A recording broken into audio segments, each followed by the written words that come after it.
Hello, this is William and welcome to my YouTube channel Obscenum Art. And today I wanted to make a video talking about the cover I did for Envigs last EP, Eskatos. So the reason I'm doing this video is because I want to talk a little bit about the background of the project and working with the client, and also I think it's really important to always evaluate and self-critique your process, and I think this might be a good way to go about it, just like going through the project again and like rewatching the whole painting process. So that's the reason I'm doing it, and hopefully I can get some insights and some values from this myself, and maybe you will learn something as well if you're interested in painting and illustrating and drawing or whatever, or just interested in death metal or the Swedish metal scene. So yeah, maybe it will be interesting. Let's get right into it. So this is the finished illustration without the logo and the title of the EP. So where did we start? We started with this little sketch that I got sent from Damien, the vocalist of ENVIG. So yeah, I thought it was kind of cute. It's kind of the four horsemen of the apocalypse thing: victory, war, starvation, famine, and death. So the idea behind the EP is there are four band members in ENVIG, and they wanted to try to do one song each. So they do one theme for each song, and yeah, I thought it was a neat concept and a really cute sketch they sent me. So then I started to gather some inspiration. I use a program called PureRef. You can find the link here on my blog later, or just Google it, PureRef.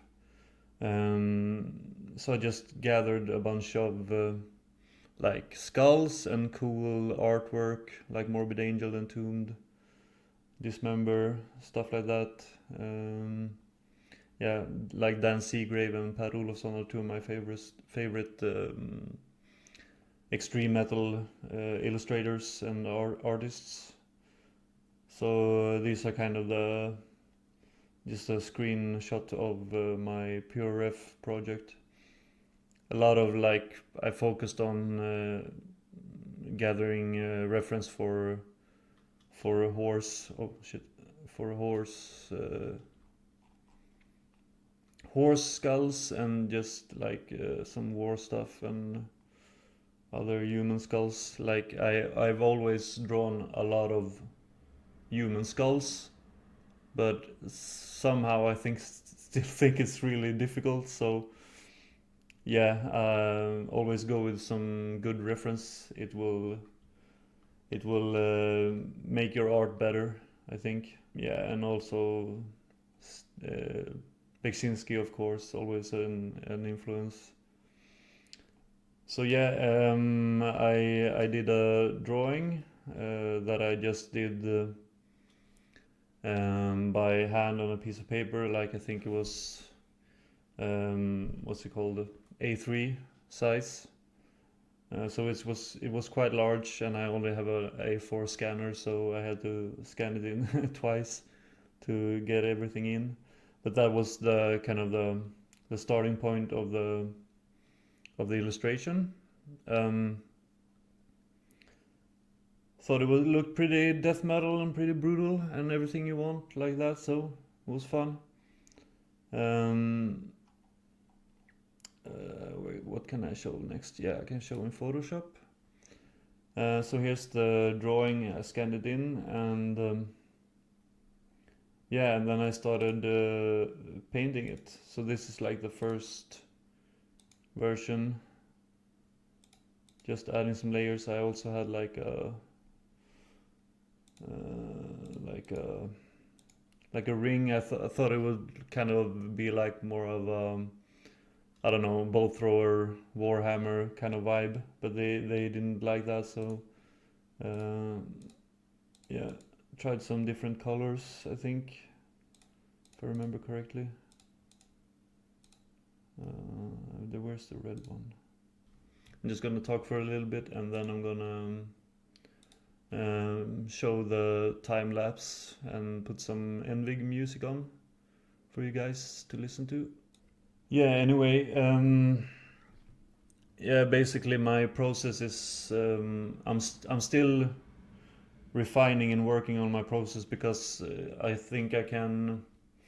Usually, I get to a pretty good state with the sketches quite quick, and like the overall concept, and then like at the end, the last 10 to 20%, I'm still struggling with all of the details and try to making it the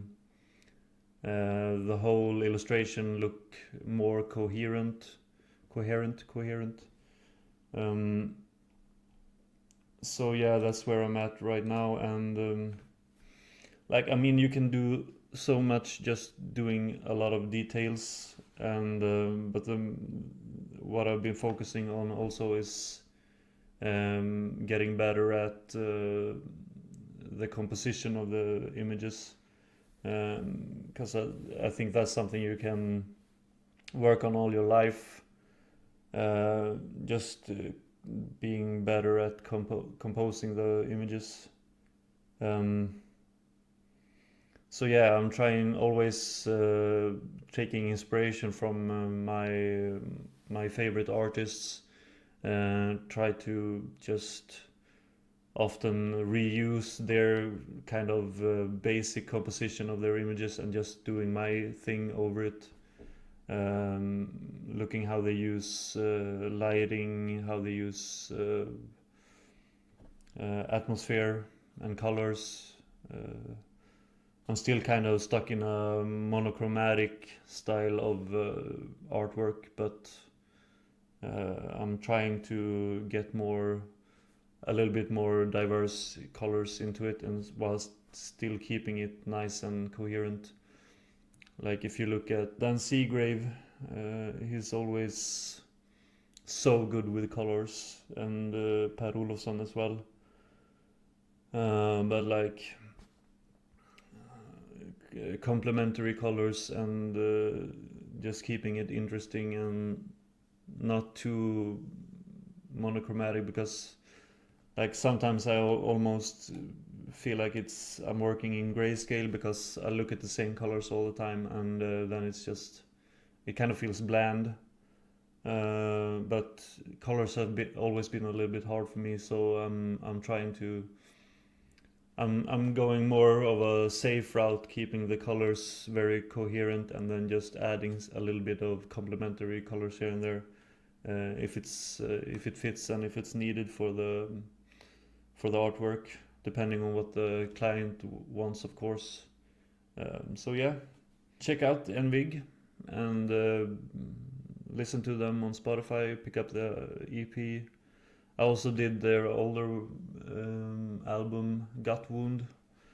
So I did that cover a couple of years ago. And yeah, it's really fun working with them. I love those guys. We always have a lot of fun together. We went on a tour together a couple of years back. Yeah, their guitarist Pontus did my hand tattoos. So yeah, love those guys. Yeah, I'm happy with the result. I'm happy with, and they seem happy as well. So good project, great EP. So check it out, and thanks for watching. See you next time.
Good.